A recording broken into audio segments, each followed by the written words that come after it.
Thanks, Jeremy. If you're at the back, could you just put your hand up? Can you hear us okay? Yep. Fantastic. I'm just going to start by introducing the panel.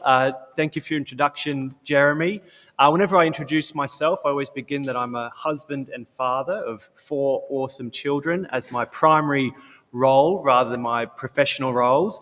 And I'm fortunate enough to be joined today with Karin, who is a lawyer by trade and director of the Mary Glowry Museum.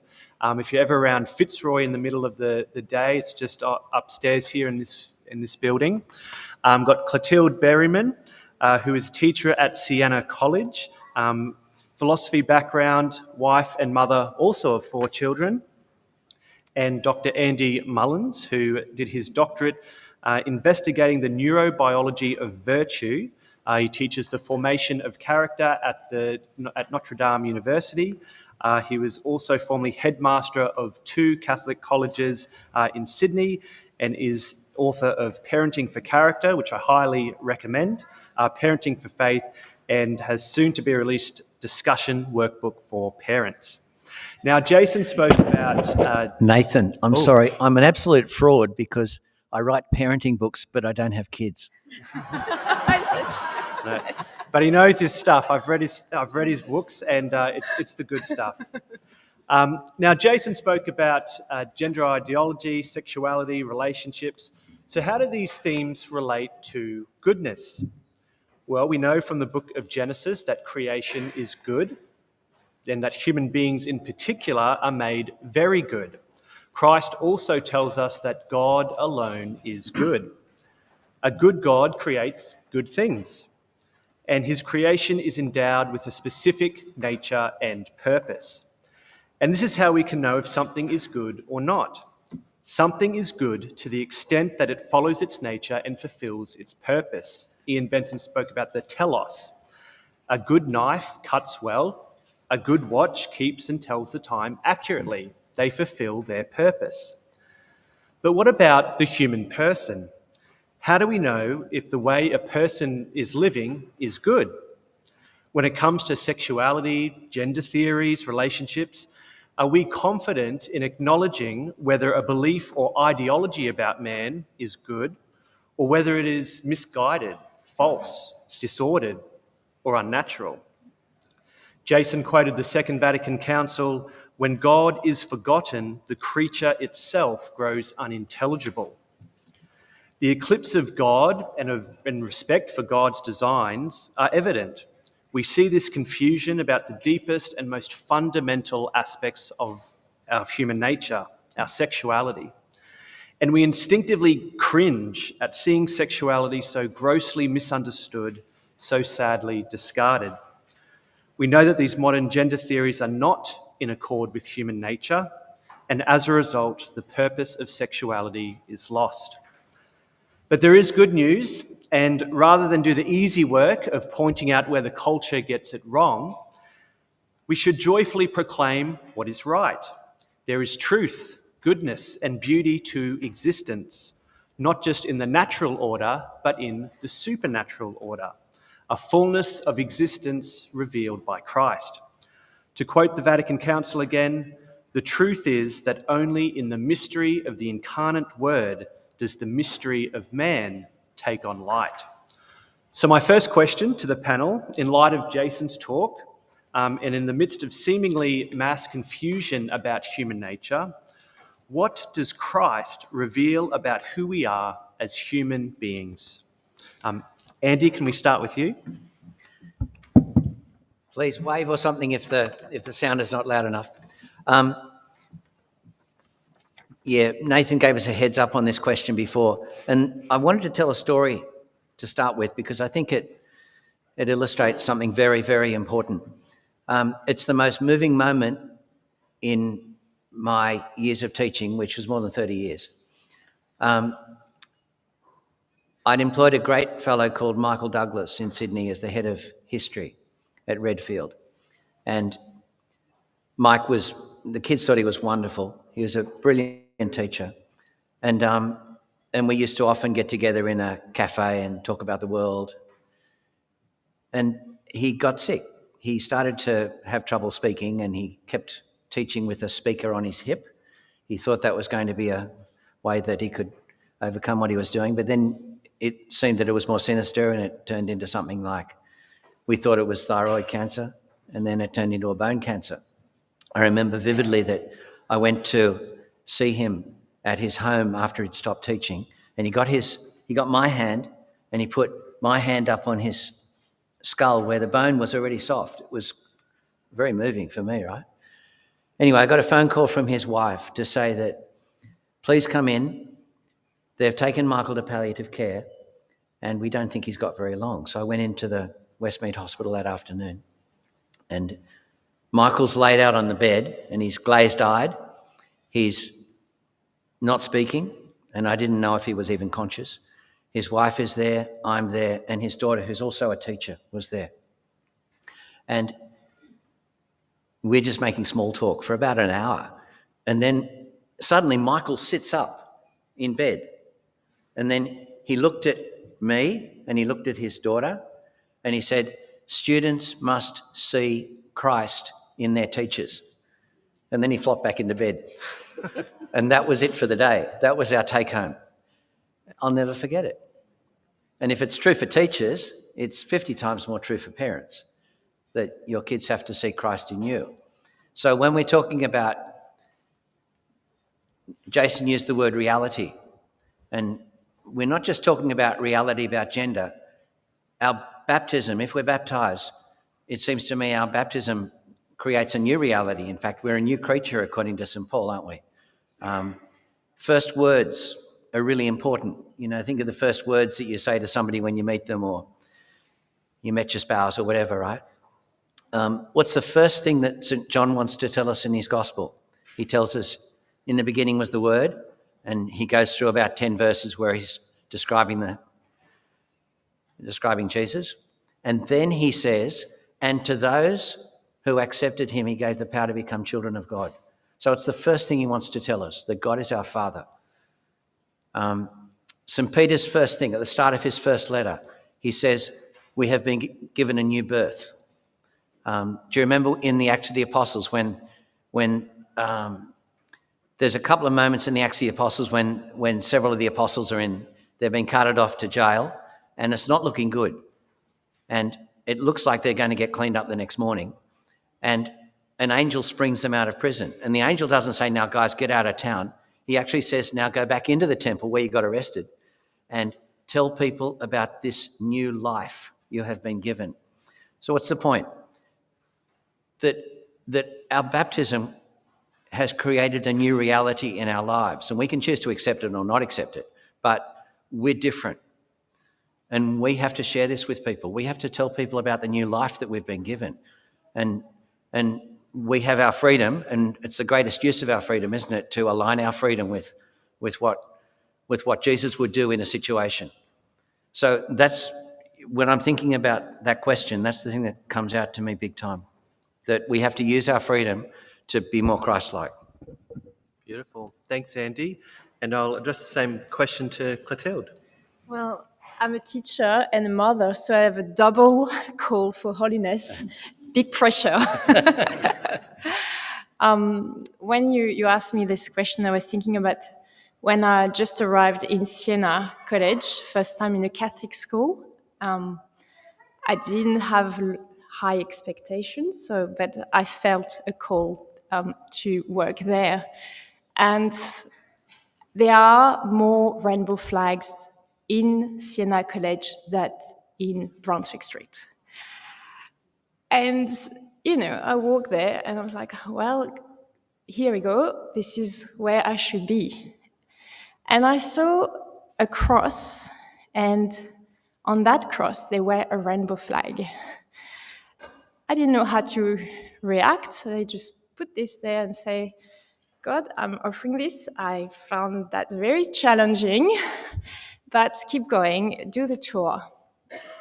And then I debrief with a friend, Karin from the Opus Dei, and I say, I felt very judgmental, very puzzled with this, and my first goal was like, maybe, there is, again, confusion. We talk about truth. And Karin shared to me, say, you don't know actually what this person, which is, she's a RE teacher, what she did when she put this rainbow flag on this cross. And I was like, oh, how dare, I was judgmental. And God is asking me to be first loving and have compassion for all of these teachers who are doing their job in an amazing way. I've been working only for 3 months. And she might have offered this rainbow flag to Christ as an offering. And so I don't know what what was her thinking, but it's easy for us to be judging instead of having a compassionate eyes. And so I think Christ is asking us, to look at people with these eyes first, holding the truth. And Carmen shared after our conversation, she said, I have a friend who is working at the NGV, and they gave both lanyards, the rainbow or the black one. Which one do you want? And she said, well, the black one, but it would suit me better. And I do have the black one and my medallion, but, I'm still looking at every colleague with great compassion. So. Great. Thanks, Clotilde. Please ask me a different question. No. Thanks, guys. I think as you're talking, Andy, about that adoption in Christ, we're here at the Benedict Conference. Remind me of Benedict's quote about if we let Christ into our lives, we lose nothing, and he takes nothing away from us, and that only in friendship with him is the real potential of human greatness discovered, and to open wide the doors of your hearts to Christ. For those playing at home, I think I just morphed Pope Benedict with Pope John Paul II, but two great pontiffs, same great message. Here's a quote. I will get accurate because I've written it down. Since God is goodness, Pope Benedict says, he is the communication of goodness, and he wishes to communicate. He creates because he wants to communicate his goodness to us and make us good and holy. So starting from the individual level, how can we safeguard and pursue goodness in our own lives? And Karin, I'll address that to you. Thank you. They were beautiful stories. Thank you, Andy and Clotilde.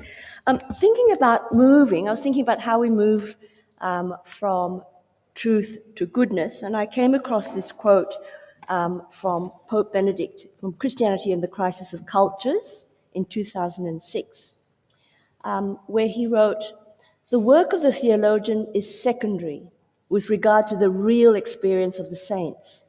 Without the realism of the saints, without their contact with the reality of which theology speaks, theology degenerates into an empty intellectual game and even loses its scientific character."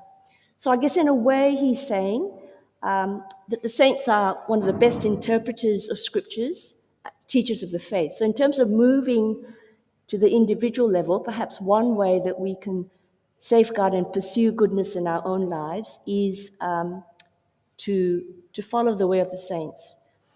He made an argument in favor of the witness of the saints as a way to reach modern culture. He said, our greatest need in the present historical moment is people who make God credible in the world by means of the enlightened faith which they live. And how has the church responded to this? It's no wonder then, and this is looking at 2016, John Paul II, Pope Benedict, Pope Francis, they've canonized 1,375 saints, which far exceeds the combined number of saints canonized since 1588, which is when the Congregation for the Causes was established. And of course, recognize numerous other beati, venerables, and servants of God. And why? Well, Pope Benedict said in 2016 that this helps us to understand it is possible for everyone to take this road of sainthood. In every epoch of the Church's history, on every latitude of the world map, the saints belong to all ages and to every state of life. They're the actual faces of every people, language, and nation. And obviously, saints teach us how to live. Their lives help us to focus on what really matters. They teach us about the priority of the exterior over the interior, the priority of being over doing. And some of the greatest saints of the last century, of course, such as St. Teresa of Lisieux, seem to lead completely ordinary and uneventful lives.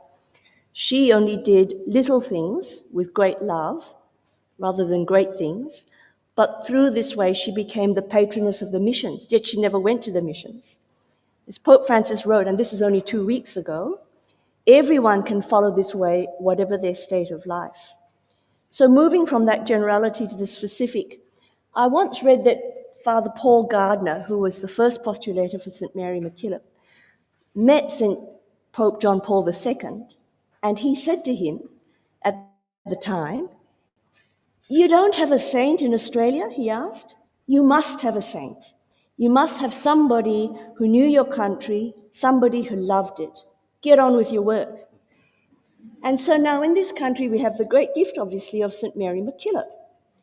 And to paraphrase Father Paul Gardner, all the saints are the same from the point of view of holiness, but we are psychologically far readier to make a friend of somebody who in heaven who knew us and who knew our environment, who understood our culture.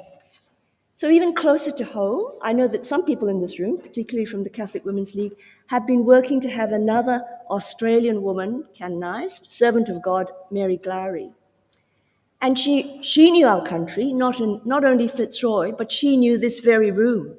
She sat and spoke from this very platform.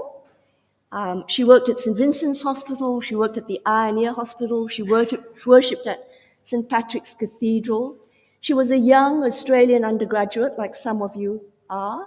She wrestled with the bioethical issues of her time, and she became an excellent professional, an excellent doctor, and she used her understanding and her skills to serve and to love God and her neighbour and to do God's will. So the Mary Glary Museum is set up in this building, if you'd like to know more about it one day. So I guess my response to that is maybe a great way to safeguard and pursue goodness in our own lives is to use one of these great gifts, adopt one of these 1600 saints, modern ones, or 2 or 3, find a saint whose heart seems close to yours, who maybe shares some of the crosses that you bear. You can study their lives, you can read their writings, you can understand how they struggled with what you struggled with, because the message of their lives are timeless, but also timely. Beautiful. Thanks, Karin. Can I toss something in there?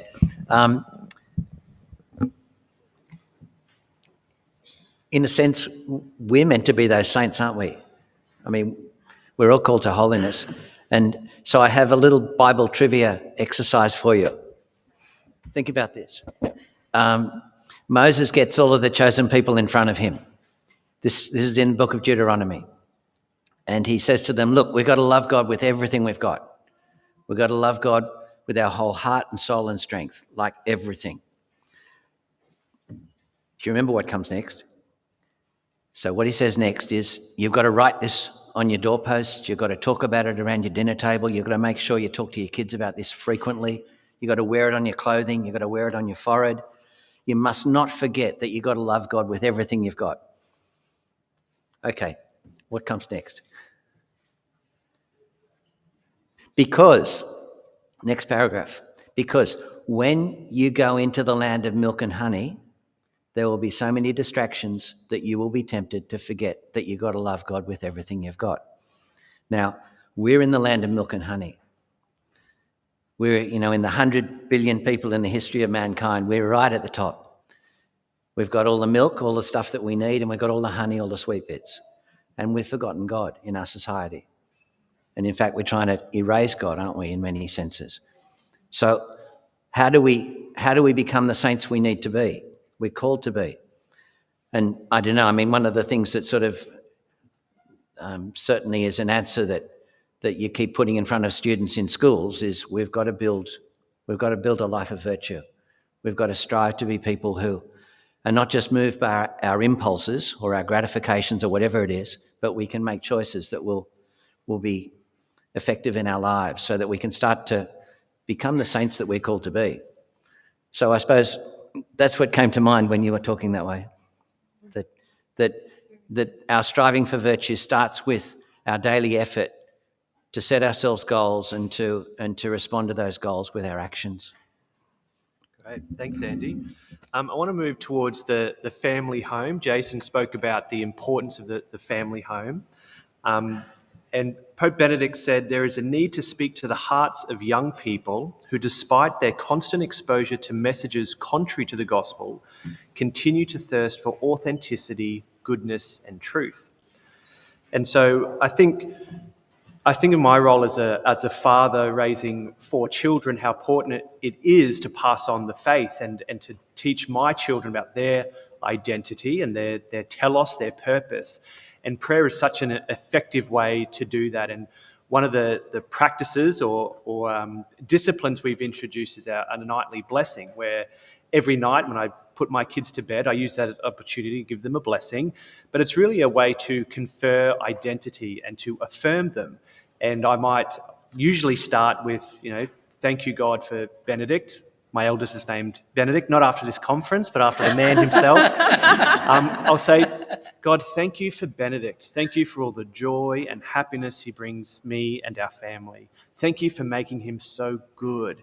And I just pray that you pour your Holy Spirit upon him, help him to grow in your wisdom, your love, your kindness, and your goodness.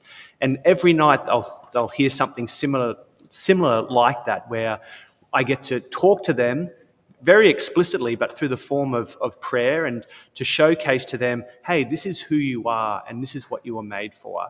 And especially as a parent, they need to see parents praying. And so we pray every morning together. We'll pray before meals, at bedtime we'll pray together as well. And when our kids go down, my wife and I always pray our rosary. And kids come out of their room, as they do, 2 minutes after bedtime is like gold to them. Anytime they can get past their bedtime is time well spent. And I don't mind that they often come out when they should be in bed, because it's good for them to see their parents praying together. My eldest is old enough now where I can take him to our chapel, which is, 10-minute walk away. And we'll often just go there for 10 minutes or so at a time. But I'll use the first few minutes as an opportunity to pray together. And I'll pray out loud and I'll say, God, thank you for this time. Thank you for bringing us both here together. Please help me in leading my family. Please help me to be a good father. Please help me to be a good husband. Because my children need to know that, yes, I'm leading them, but they also need to see that God is leading me. And they don't experience the outside world as much as I do out in the world, getting a job and those sorts of things. And so they need to know that a relationship with God is key, and that an interior life is the most important thing in your life. And a few months ago, one of my other sons, as I was putting him to bed, said to me, Dad, if you were to cut open someone's heart, would Jesus be in there, or would it just be a really bright light? And I love that he gave me an ultimatum. It was either Jesus in there or a really bright light. And I said, what do you think? He said, I think it would just be a really bright light. And I said, yeah, that's a good thought. But already he was only 5 years old, and so maybe he doesn't have the capacity for a really deep and profound interior life and to spend time in a holy hour. But the kernels are there, He knows, he recognises that there is a light in our hearts. So as Andy was talking about our baptism, Christ is here. We live in Christ. It's no longer I who live, but Christ who lives within me. And maybe if we open the heart, there won't be a physical light there, but there is a spiritual life. And as your kids progress, you would hope that they would develop that interior life, because everything external is all-encompassing. You've got, consuming so much, watching so much, people eat the same thing, wear the same brands, but your interior life is what makes your life. What makes you unique. It is in the silence of the heart that you're going to find that calling from God to aspire to higher things and to greater things. And yes, a 5-year-old might just think, oh yeah, there's a bright light in there, but that's just the first steps towards developing an interior life, because as he gets older and realizes, yes, it is important to block out the noise, to find that silence and listen to my heart, not to my interior monologue that's going on, but to the voice of God who speaks to the heart. And so I think in the family home, that's the grounding place where we first teach our young people what is true, what is good, and what is beautiful, and you need to model that. Clotilde, as a mother, your kids are slightly a bit older than mine, but I'd be interested to hear what you do in the home. Yeah, role modeling, even if it's challenging. I don't know, how do you do the morning prayer with 4 young children? That needs to be another. I only do it on Saturdays and Sundays. Okay. My wife does it during the week when I'm at work. Thank you. Yes. About prayer practice. So if we forget to do the blessing, because I'm in the middle of, not at the moment, cooking is a bit hard, but if, I'm in a rush setting the table and I say, okay, we're all hungry and forget to say grace, I'm sure that one of my 4 children say, hey, grace. I say, yes. And that little reminder is so good. That means it's already there. It's their prayer practice is there. If we miss the night prayer, last night, my son said, hey, we need to do the prayer, it's late. And I'm like, wow, this is even tiny, but it's there. And that's giving hope to go for the children, to go through whatever challenges they will go through in this world. However, I'm sure many of you are mothers and have, questions, anxiety. There is, I'm sure, mothers of teenagers, and it's not easy. There is a lot of questions, and I feel with my daughter, Charlotte, who is 15, to be available for conversation, to pray together, has been the last few months something important. She's been clearly expressing her desire to have more Christian friends, and we are going to give up sport for that. So it's been a 6 months challenge, but there is choices to make, which is not easy. For my younger children as well, there is choices I have to make: catechism or sport or French. And I'm like, well, I came here and I said, I'm giving up my culture, I give up my family, my friends. I said to my husband, I'm giving up my career, but not my faith. And this is those little choices we have to make now. And it's not easy. It's not, because we are surrounded by so many good things. Sport is fantastic, but at one point we have to make those choices. And, seeing her making this decision now is a blessing for me.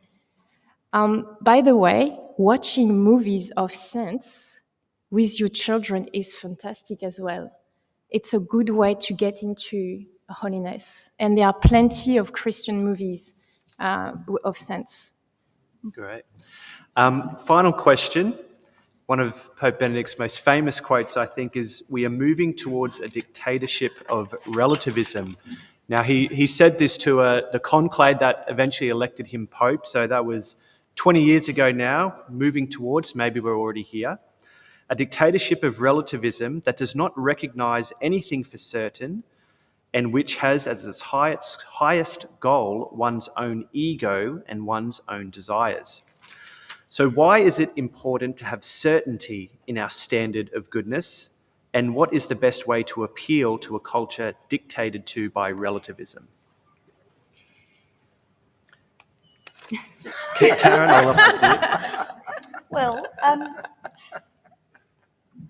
so what's helped me personally very much is the huge number of resources that are available online. So we've seen already just today how we're able to kind of get the best of what's going on in the world in terms of formation, but also in terms of understanding things such as the philosophical and intellectual roots of, identity politics or wokeism or whatever you want to call it.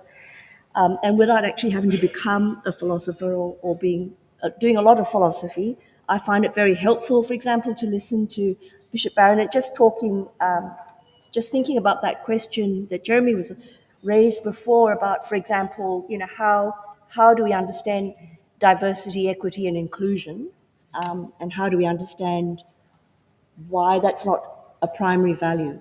And at the end of, I think, a lecture that Bishop Barron gave a couple of weeks ago, maybe it was a month ago now, at Harvard University, he put it very well, and yet very simply. So he kind of called the woke values of diversity, equity, and inclusion, called them out as secondary values, which shouldn't be given priority over primary values such as justice, giving each person their due, and such as love, willing the good of the other. So I've just found it very helpful going through a whole lot of, you can get Peter Kreeft lectures on the internet now, some fantastic ones. You can go to the website of the Marja Center that Father Robert Spitzer runs, and they have amazing stuff on cosmology, on scientism, on understanding evolutionary biology. So there's a whole lot of ways of educating ourselves using the internet. And also just using it ourselves to communicate good things. So we can use social media in good ways. And I love this story I just want to tell about that's in this great book, The New Apologetics, that the Word on Fire Institute puts out.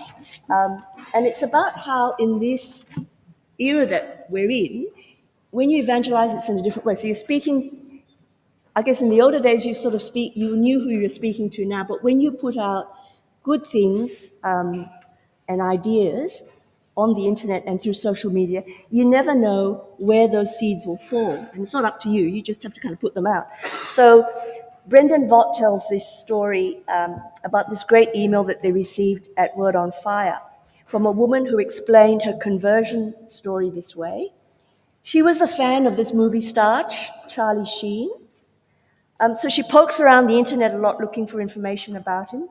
And from there, she found out that his father was named Martin Sheen, who was another famous actor. So then she does more Googling and looks online and finds out that Martin Sheen isn't his real name. His parents borrowed his name from Fulton Sheen. Who the heck is Fulton Sheen? So she starts searching and comes across a sentence that says, Bishop Barron is today's successor to Fulton Sheen. Who the heck is Bishop Barron? So then she starts Googling and, kind of gets completely hooked on those Word on Fire videos, and she enters the church as a result. So you just don't know where the seeds will fall. You have to think about things differently. In terms of Great. That's lovely. That's lovely. We got time? Yeah, one last one, Andy, thanks. I thought I'd drag this back to our own realms.